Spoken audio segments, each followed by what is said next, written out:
Bienvenidos a esta nueva edición de Trading, Risk and Beyond. En esta ocasión tendremos un experto y académico financiero de Brasil, Augusto Carvalho, quien platicará con nosotros sobre el estado del mercado de derivados y las perspectivas hacia el futuro de los mercados latinoamericanos. Acompáñenme en esta interesante discusión. Welcome to this new edition of Trading, Risk and Beyond.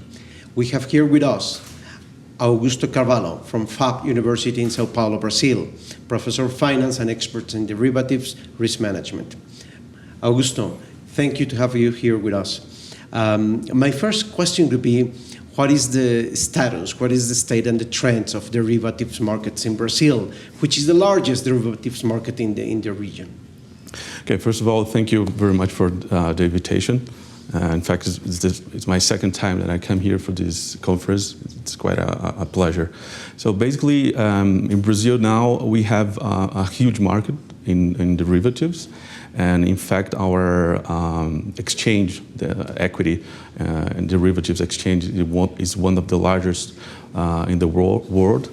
However, I would say that in terms of trends for this market in Brazil, we're kind of in a different stage from what's happening for the last five years in US and Europe, for example, because mainly the main change that those places, those countries have faced in the derivatives market regards to the regulation change, right? We know that after the crisis, there has been lots of changes in terms of regulation in the derivative markets in order to get more transparency and more clarity about what's going on in the market in terms of trades. However, in Brazil, since let's say like the 90s, we have already taken place all of those regulatory issues that Dodd-Frank, for example, has been proposing. So in a sense, it doesn't seem to be quite something new for us in the market. So the trend really now disregards the regulation. Just to give you an example, in Brazil, like 100% of the derivative trades, whether or not traded in an exchange or on an OTC, they are registered in some system. So okay. The regulator, they know exactly what's going on, what's happening in the derivatives market. So 100%. It's quite unusual when we compare with US and Europe and other countries in Latin America. So definitely what's going on in terms of trends is really to get more, a little bit more complex instruments, because our instruments in Brazil, mainly the derivatives instruments, are really vanilla when we compare with plain vanilla. Okay. But when we compare, for example, vanilla instruments from the exchange, from a foreigner point of view, it seems to be exotic somehow, because our particularities of our market. So that's why it seems to be so helpful for me to come by and attend this conference, because I will be able to understand a little bit more of the local market, the Mexican market, and the difference between those markets in terms of type of instruments, types of derivatives. What is exotic? What is not exotic? Well, this leads me to a follow-up question regarding the Mexican market, in as much as you are familiar with it. Here in Mexico, we are always comparing ourselves to the Brazilian market. We should be like them. How far behind are we, from your perspective? And is it going to take us a long time, years to catch up?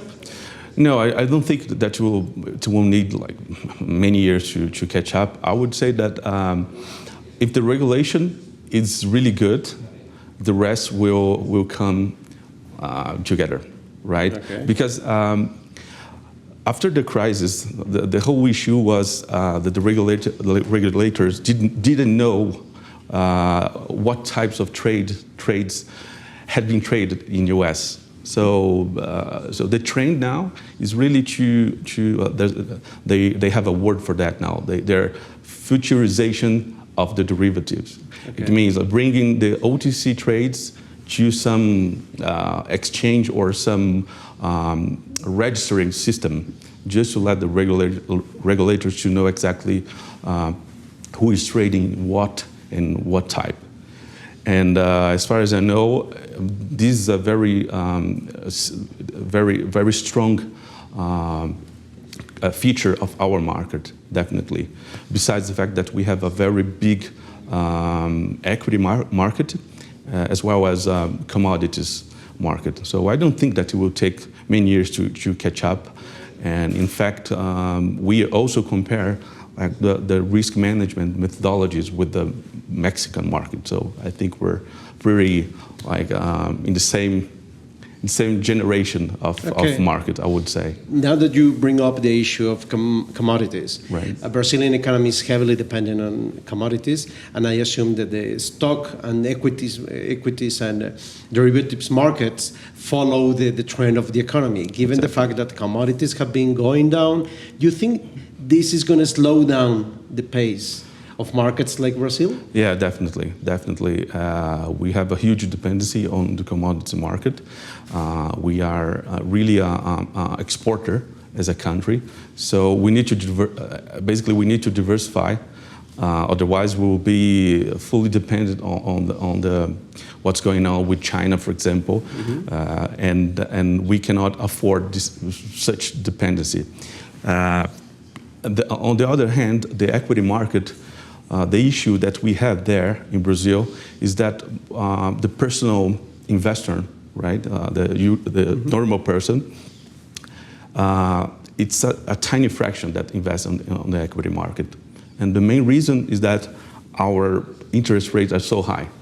So by now, our interest rate is something like 13.75% a year. Wow! So it's hard to compete with that, with some risky assets or risky investments. So, and definitely we're far behind of Mexico when it deals to interest rates. So we need to change the interest rate in order to foster the equity and the derivative markets. That's what I think. Okay, now let's talk about the tools. Right. High frequency algorithmic trading, etc. I have two questions. First, do you think that technology is replacing the strategy of the traders? Yeah, it's a tough question. I think it's happening in every other field of human knowledge, right? We're trying to replace every type of manual action or some action that depends on human judgment. So this is a trend everywhere. However, when it comes to the trading, mm-hmm. It's much more sensitive because the decisions can bring huge impacts on the economy or on the economy of a company or asset managers. So definitely we're facing a good growth in Brazil. We cannot even compare with the US, in which you have more than 60% of the trades in the equity market are done by robots, right? But in Brazil, it's something around 10%, 10 or 15%. But we have some gaps. I would say one of the most important gaps is infrastructure, right? We need to, in order to succeed in high-frequency trading strategy, you need to have a reliable infrastructure, and we're far we're really far of having something like that as a reliable infrastructure. So this is a problem. And the second issue I would say is a human resource gap. Okay. We need to have people really prepared, technical people, in order to start new business with high frequency trading, because those are the guys that come from the university directly from mathematics department, engineering, physics, and there's no lot of people with this type of profile. So it's a huge challenge for the Brazilian asset manager, for example. Okay. Usually, what happens is that they spend a lot of money and time just to prepare the people that they hire in order to be able to, to run the business. So it's quite a hard task to get the right people with the right background. I don't know exactly what happens here in Mexico with that regard, for example, if the human resource is an issue in terms of a gap. Okay, so do you think that high frequency and especially algorithmic trading still have a long way to go in Latin America? Definitely. Mainly because we still don't have a very developed equity market. It's not that liquid if we compare it to other countries. The exchange has less than, more or less, 400 stocks. But the liquidity is really on a tiny fraction of those 400. And in order to have a good environment for high-frequency trade, you need to have liquidity. It doesn't make sense to talk about high-frequency trade if you don't have a liquid equity market. So definitely, we'll need to wait some more years in order to be able to say, okay, now we have a developed high-frequency trading in Brazil. So tell me about the quant in Latin America. Is he or she different from the quant in the US or Europe? It's not different. I mean, the mathematics is pretty much the same. But basically what we have specific players in Brazil that kind of help to form these people, to educate, right? The exchange itself, the BM&FBOVESPA, is one of the biggest exchanges. They have a very, very strong educational branch in which they prepare people to deal with any type of derivatives, and both in local and foreign market, and also good universities in Brazil that has specific programs for preparing people to enter into this new market, like the quant. But definitely in terms of complexity is not that high if we look at US and Europe, because the instruments are not that complex, right? But when it comes to the most vanilla, you can even talk about different types of models. You can discuss about whether or not this model is better than that one. And we're prepared to deal with that. But we still lack kind of a more systematic way of treating the models. I think that is the challenge. You have the right tools and the right financial tools to deal with this growing market in terms of complexity for the derivatives. Well, now that you mentioned models, and there has been a lot of discussion of the validity of models. I'll put it simply, do models still work? Definitely.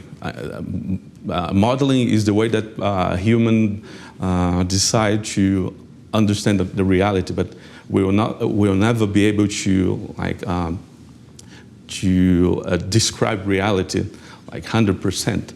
So the model is just our attempt to mimic what's happening everywhere. And with the market, with trading, is pretty much the same. We're trying to find some patterns. We are trying to find why something is happening the way it's happening. So, and when it comes to complexity in terms of instruments, in terms of trading, you need to rely not only on intuition. I know that intuition is an important plays an important role in training, but it's not enough, right? It's not enough. And that's why I truly believe that modeling is a crucial part of being successful in trading. Okay. Models and intuition can work together in your view? Yes, definitely. I mean, I'm not the one to say that the models are the guilty guys for the crisis. I mean, I totally agree with the previous lecture roundtable with Mr. Wilmot. People is responsible for the crisis. It's not the model. The model is just a tiny piece of the whole process. And it's only a weapon. Yeah, exactly. Okay. But what I think that should be done when we're talking and discussing about models is that people need to understand models' limitations, models' constraint, and not everyone knows that. We should not have a blind faith. Exactly. On models. You need to understand this is a good model, and if it's not a good model, why? You know, we need to understand their constraints and limitations and boundaries, and not everyone knows that. So it's quite easy when something wrong happens, you say, okay, the problem was that that model was too simple. Okay, it was too simple, but everyone knew that. Okay. So when it was working, nobody complains. was complaining, right? It's after a crisis that everybody is looking for a guilty party. Exactly. Okay. Well, a final wrap-up question. If you can give us your opinion, you already mentioned something, but if you can give us your opinion about this conference and how it contributes to the professionalization of financiers in Latin America. It's the second time that I come here to this conference, and it was quite a surprise last year when I came and realized how big it is. Right? It's really big. In terms of structure or organization, it's a very, very good event, really well organized in terms of logistics, agenda. But I was really surprised when I realized the quality of the lecturers, the presentation, the round table. I mean, every year it's really a surprise to have great presentations such as, I could list here like 10 names with John Hu, Paul Wilmot, Derman, and Villaneda, Steve Mitnick from last night. So this brings a very good insight about we are getting prepared. We're really prepared about the market, and that's what I think that the Mexican market. It seems to be really mature when you see such a big event like this. So for me, it's really good to come and see what are the news, the trends for the local market, but also to listen to people that come from the US, from Europe, right? Experts from different countries. So, it's very good for networking. I have been meeting lots of people, interesting people and interesting companies here. So I think it's a very complete event. It links both the academic part and the business part, and brings the best of breed in terms of experts. Augusto, thank you very much, and we hope to have you back on the program in the future. Yeah, thank you for the invitation. Okay.